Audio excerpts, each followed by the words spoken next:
Hello friends, आप सभी का बहुत बहुत स्वागत है मेरे यूट्यूब चैनल ज़िंदगी विद अंशिका में। मैं उम्मीद करती हूँ आप सभी बहुत अच्छे होंगे।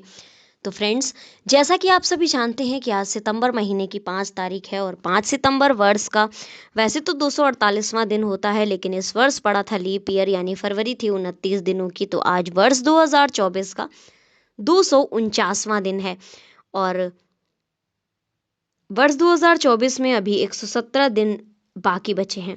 फ्रेंड्स, अगर आज हम देखें दिन को तो दिन है गुरुवार, बृहस्पतिवार, थर्सडे। और अगर हम बात करें हिंदी पांचांग को तो आज भी भाद्रपद मास की शुक्ल पक्ष की द्वितीया तिथि ही है। इसी के ही साथ फ्रेंड्स, हम डालते हैं आज के दिन यानी 5 सितंबर की महत्वपूर्ण घटनाओं पर। सबसे ज़रूरी बात यह कि आज है शिक्षक दिवस। तो आप सभी को टीचर्स डे की, शिक्षक दिवस की बहुत बहुत शुभकामनाएं। आज के दिन 1666 में लंदन में लगी भीषण आग में करीब 13,200 घर क्षतिग्रस्त हो गए थे और 8 लोगों की मौत हो गई थी। 1798 में फ्रांस में अनिवार्य सैन्य सेवा कानून प्रभाव में आया था। 1836 में सैम ह्यूस्टन टेक्सास गणराज्य के राष्ट्रपति निर्वाचित हुए थे। 1839 में चीन में पहला अफीम युद्ध शुरू हुआ था। 1914 में ब्रिटेन, फ्रांस, बेल्जियम और रूस के बीच लंदन समझौता हुआ था।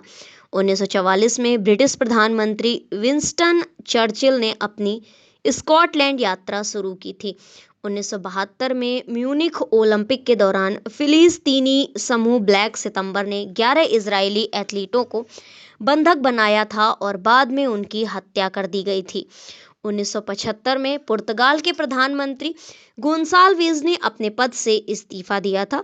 1987 में अमेरिका के टेनिस खिलाड़ी जॉन मैकनराय पर उनके बयान के लिए $17,500 का जुर्माना ठोका गया था। 1991 में नेल्सन मंडेला अफ्रीकी नेशनल कांग्रेस के अध्यक्ष चुने गए थे। 1997 में अंतर्राष्ट्रीय ओलंपिक समिति ने सन 2004 में होने वाले ग्रीष्म ओलंपिक खेलों का आयोजन एथेंस में कराने का निश्चय किया था। 1999 में वाई नदी समझौते को कार्यान्वित करने तथा रुकी हुई पश्चिम एशिया शांति वार्ता को आगे बढ़ाने हेतु इजरायल के प्रधानमंत्री एहुद बराक तथा यासिर अराफात के मध्य शर्म अल शेख मिस्र में शांति समझौते पर हस्ताक्षर हुए थे। वर्ष 2001 में फिजी में महेंद्र चौधरी, जॉर्ज स्पेट और लाइसेनिया करासे संसद हेतु चुने गए थे। वर्ष 2000 में निल्जी मालबा रूस में अंतर्राष्ट्रीय महिला संगठन की अध्यक्ष नियुक्त हुई थीं। वे इस पद को सुशोभित करने वाली पहली एशियाई महिला रही थीं। वर्ष 2002 में अफगानिस्तान के राष्ट्रपति हामिद करजई पर जानलेवा हमला हुआ था, पर वो सुरक्षित रहे थे। 2005 में मंडला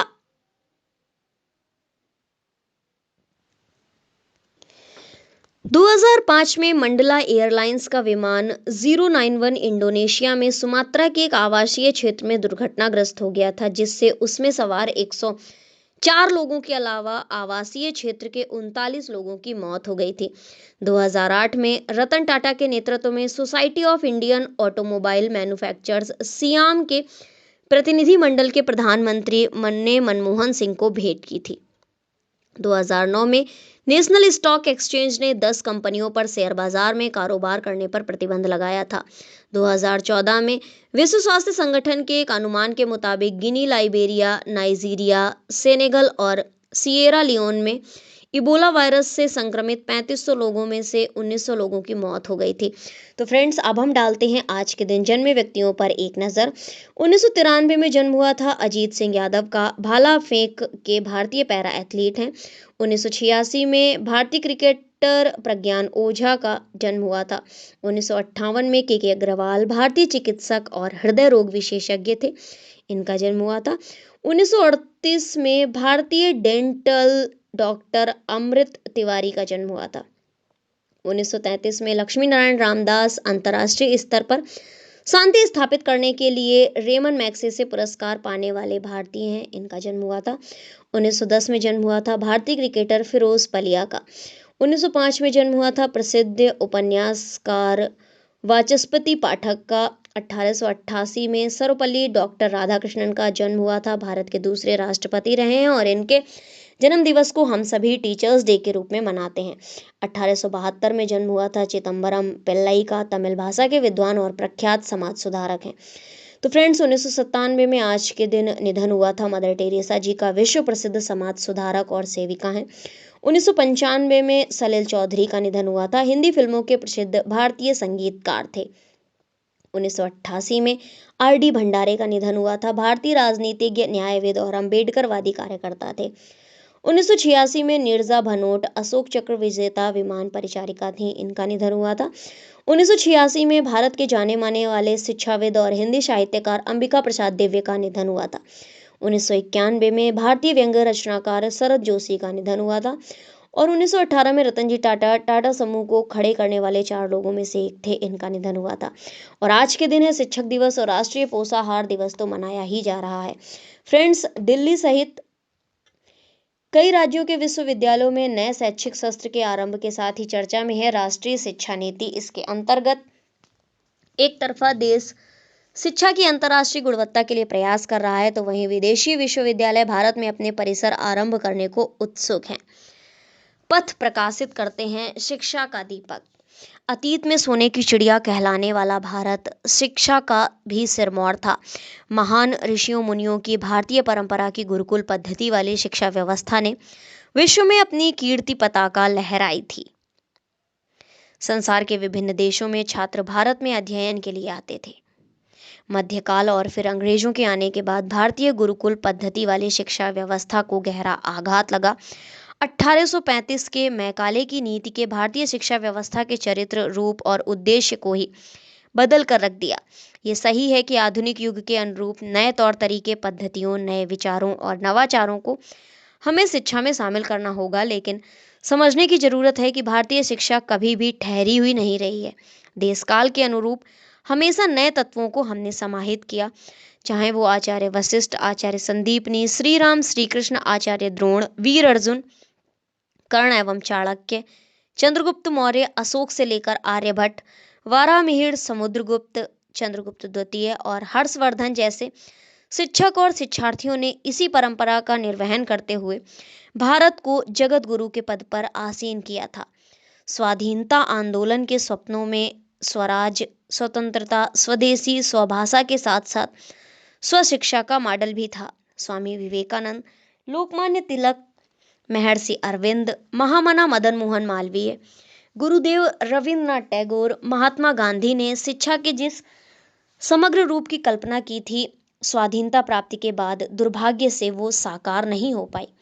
मैकाले मॉडल की कोरी पुस्तकीय शिक्षा हावी थी, जबकि भारतीय परंपरा कर्म और प्रयोग की परंपरा रही है।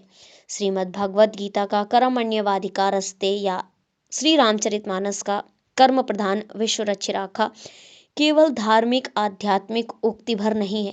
गुरुकुल आश्रम में राजकुमारों को भी एक सामान्य विद्यार्थी की तरह ही कर्म करने पड़ते थे। वर्ष 2020 में आई राष्ट्रीय शिक्षा नीति 2020 NEP न्यू एजुकेशन पॉलिसी ने इन सब की भरपाई करने की कोशिश की है। राष्ट्रीय शिक्षा नीति 2020 NEP यानी न्यू एजुकेशन पॉलिसी प्राचीन गौरवशाली भारतीय विचारों तत्वों से युक्त तो है ही, आधुनिक ज्ञान विज्ञान और प्रौद्योगिकी का भी सम्यक समाहार करती है। न्यू एजुकेशन पॉलिसी 2020 के 4 वर्ष पूरे हो चुके हैं।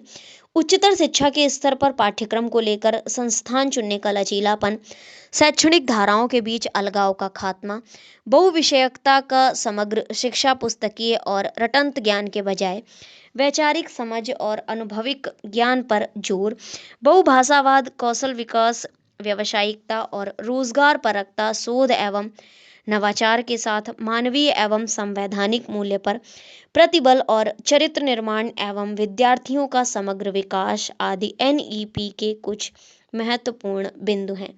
शिक्षा मंत्रालय, विश्वविद्यालय अनुदान आयोग और अन्य हितधारकों के समग्र प्रयास से इसको चरणबद्ध लागू किया जाना शुरू हुआ है। उच्चतर शिक्षा व्यवस्था में धरातल पर NEP को उतारने में दिल्ली विश्वविद्यालय, दिल्ली यूनिवर्सिटी ने अग्रणी भूमिका निभाई है।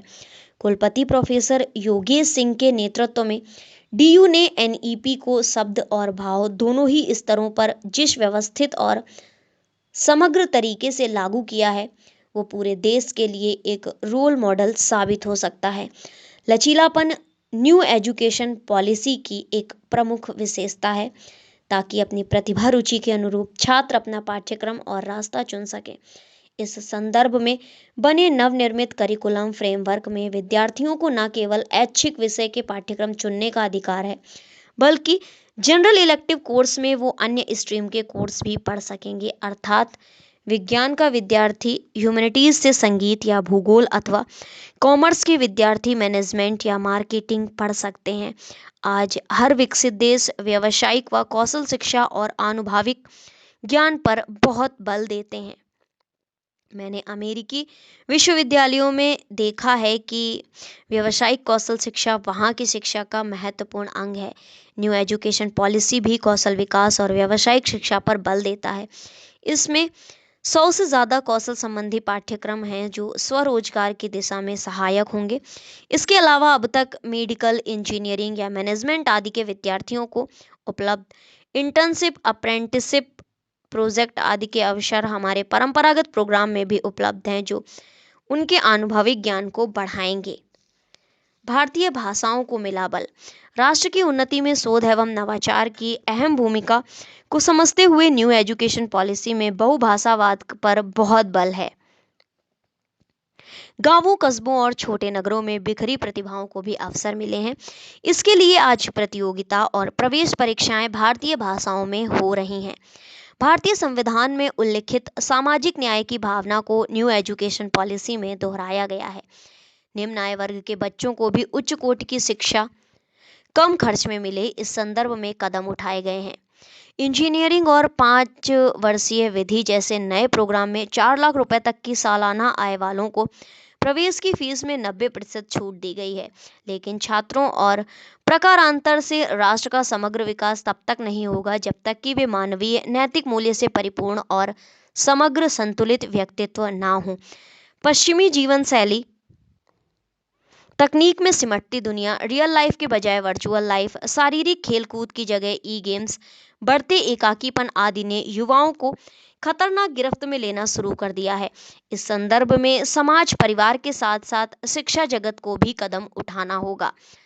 शैक्षिक स्तर पर इनसे निपटने के लिए मूल्य संवर्धन पाठ्यक्रम अन्य संस्थाओं को दिशा दे सकते हैं। विद्यार्थियों के चरित्र निर्माण तथा समग्र विकास के साथ उनमें भारतीय ज्ञान परंपरा और मानवीय मूल्यों का सम्यक संचार करने के लिए अभिनव वैल्यू एडिशन कोर्स बनाए गए हैं। वो सभी पाठ्यक्रम कैडेट कोर्स हैं जिनके अंक भी जुड़ेंगे जो इनके चरित्र निर्माण व समग्र विकास में सहायक होगा। न्यू एजुकेशन पॉलिसी के पूर्ण कार्यान्वयन में अभी कई चुनौतियां हैं। आर्थिक संसाधन की अपर्याप्तता एक बड़ी चुनौती है। इतनी बड़ी युवा संख्या को देखते हुए सरकारी संसाधन नाकाफी साबित होते हैं। वैकल्पिक आर्थिक संसाधन जुटाने के लिए समाज के संपन्न लोगों को शिक्षा जगत से जोड़ने के लिए प्रेरित करना होगा। प्राचीन भारत में शिक्षा काफी हद तक समाज पोषित थी। अमेरिकी विश्वविद्यालय संपन्न लोगों से बड़ी मात्रा में एंडाउनमेंट इकट्ठा करते हैं। इसके अतिरिक्त जो विद्यार्थी संपन्न घरों के हैं उनसे ज़्यादा फीस ली जाती है। एक अन्य बड़ी चुनौती शोध एवं विमर्श में भारतीय दृष्टि की अनुपस्थिति है। इसके लिए विश्वविद्यालयों को सजग प्रयास करने की आवश्यकता है। भारतीय दृष्टि और परिप्रेक्ष्य को ध्यान में रखकर लिखी गई किताबों का प्रभाव एक बड़ी समस्या है। अभी भी पश्चिमी यूरो अमेरिकी सेंट्रिक पाठ्यपुस्तकों का बोलबाला है। इन सबसे पार जाने के लिए श्रेष्ठ एकेडमिक नेतृत्व की जरूरत होगी। भारत को विकसित होने के लिए आर्थिक, सामरिक और सांस्कृतिक तौर पर प्रगति करने के साथ साथ शिक्षा क्षेत्र में भी महाशक्ति बनना होगा। इसके लिए सबको प्रयास करना होगा। इस बार शिक्षक दिवस पर हमें नेल्सन मंडेला का कथन याद रखना चाहिए कि शिक्षा वो सबसे शक्तिशाली अस्त्र है जिससे आप दुनिया को बदल सकते हैं। अध्यापन शोध की गुणवत्ता को बढ़ाने के लिए न्यू एजुकेशन पॉलिसी में क्लस्टर की परिकल्पना योजना है जिसमें एक संस्थान के विद्यार्थी किसी विषय या कोर्स को अन्य संस्थान में ऑनलाइन या ऑफलाइन पढ़ सकेंगे। अमेरिका, यूरोप आदि में ये एक सामान्य प्रक्रिया है। इसके लिए डीयू ने पहल करते हुए कॉलेजों के बीच क्लस्टर मॉडल बनाया है। इसमें सरकारी स्तर पर academic credit bank, national research fund, स्वयं पोर्टल के माध्यम से भारतीय भाषाओं में विविध ज्ञान, विज्ञान, इंजीनियरिंग की सामग्री उपलब्ध कराने जैसे महत्वपूर्ण कदम उठाए गए हैं। इसी क्रम में मेडिकल इंजीनियरिंग विधि में एडमिशन की संयुक्त प्रवेश परीक्षा के तर्ज पर आम छात्रों के हित में विश्वविद्यालयों में प्रवेश के लिए भी common university entrance test (CUT) आरंभ हुआ है। यूजीसी के अध्यक्ष प्रोफेसर एम जगदीश कुमार कहते हैं, इसमें पेपर लीक जैसी कुछ चुनौतियां सामने आई हैं, लेकिन प्रौद्योगिकी के इस दौर में उचित प्रबंधन से इस पर पूरी तरह से रोक लग जाएगी। पेपर लीक पर बने हालिया केंद्रीय कानून से इस दिशा में निश्चित ही प्रभावकारी सफलता मिलेगी। एनईपी में स्कूली शिक्षा में एकरूपता लाने की पहल भी की गई है। शिक्षा मंत्री धर्मेंद्र प्रधान के नेतृत्व में शिक्षा मंत्रालय ने पाठ्यक्रम के साथ साथ विभिन्न राज्यों के बोर्डों में परीक्षा पैटर्न और मूल्यांकन को भी एकरूपता लाने का प्रयास किया है। अभी कोई 10वीं 12वीं की परीक्षा में 10 दिन में कराता है तो कोई 2 महीने लेता है। तो फ्रेंड्स, नेशनल मंडेला जी कहते हैं कि शिक्षा वो शक्तिशाली अस्त्र है जिससे आप दुनिया को बदल सकते हैं। साथ ही अध्यापक की सीख उस सड़क की तरह है जो स्वयं तो वहीं पर रहती है, लेकिन जाने कितने लोगों को उनकी मंजिल तक पहुंचा देती है। तो फ्रेंड्स, ये थी आज के दिन शिक्षक दिवस पर न्यू एजुकेशन पॉलिसी से जुड़ी हुई कुछ विशेष जानकारी। इसी तरह से हर दिन से जुड़ी हुई महत्वपूर्ण जानकारियों को जानने के लिए देखते रहें मेरा यूट्यूब चैनल जिंदगी विदंशिका। Thank you so much, thanks for watching and thanks for supporting. Bye bye and take care.